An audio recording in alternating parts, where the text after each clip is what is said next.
Selamat malam Bapak Ibu Saudara yang Tuhan kasihi.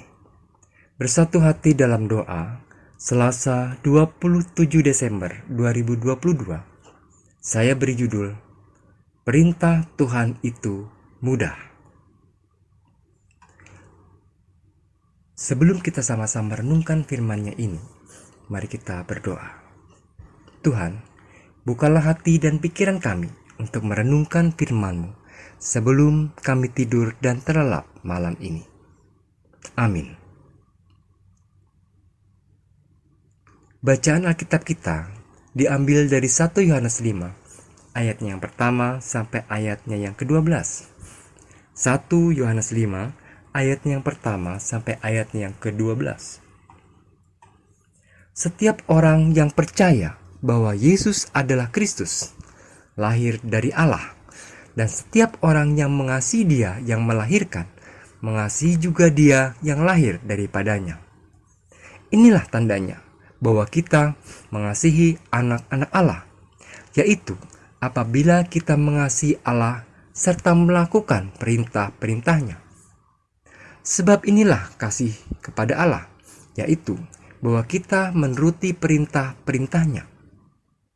Perintah-perintahnya itu tidak berat, sebab semua yang lahir dari Allah mengalahkan dunia.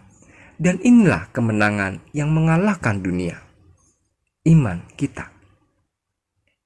Siapakah yang mengalahkan dunia selain daripada dia yang percaya bahwa Yesus adalah anak Allah? Inilah dia yang telah datang dengan air dan darah, yaitu Yesus Kristus. Bukan saja dengan air, tetapi dengan air dan dengan darah. Dan rohlah yang memberi kesaksian, karena roh adalah kebenaran. Sebab ada 3 yang memberi kesaksian di dalam sorga, Bapa, Firman, dan Roh Kudus. Dan ketiganya adalah satu. Dan ada 3 yang memberi kesaksian di bumi, roh dan air dan darah. Dan ketiganya adalah satu. Kita menerima kesaksian manusia, tetapi kesaksian Allah lebih kuat, sebab demikianlah kesaksian yang diberikan Allah tentang anaknya. Barang siapa percaya kepada anak Allah, ia mempunyai kesaksian itu di dalam dirinya. Barang siapa tidak percaya kepada Allah, ia membuat dia menjadi pendusta, karena ia tidak percaya akan kesaksian yang diberikan Allah tentang anaknya. Dan inilah kesaksian itu.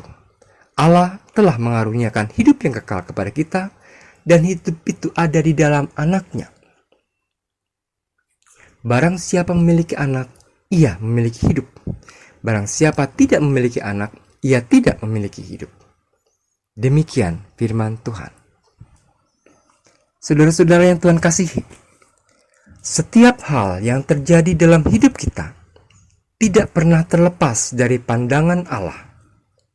Karena apapun yang kita alami dan kita hadapi itu terjadi atas kehendak Allah. Artinya, apa yang kita hadapi pasti tidak akan melebihi kekuatan kita. Allah tahu seberapa besar porsi kita.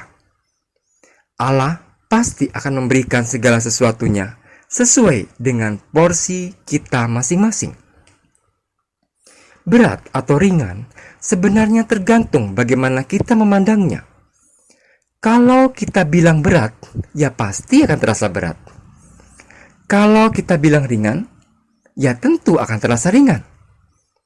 Namun, seringkali kita sendirilah yang melebih-lebihkan alias lebay. Dalam bacaan kita jelas dikatakan, perintah-perintahnya itu tidak berat.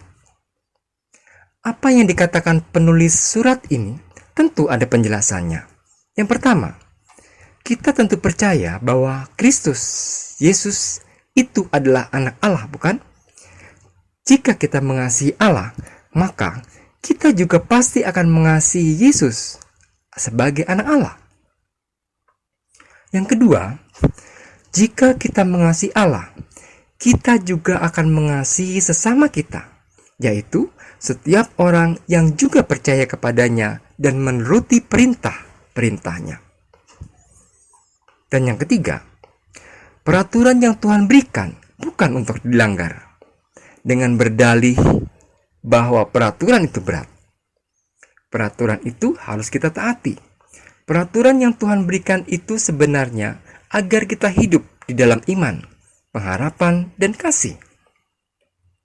Menaati firman Tuhan adalah wujud dari kasih kita kepada Allah. Iman kepada Allah ini telah membawa kemenangan, menang atas dosa.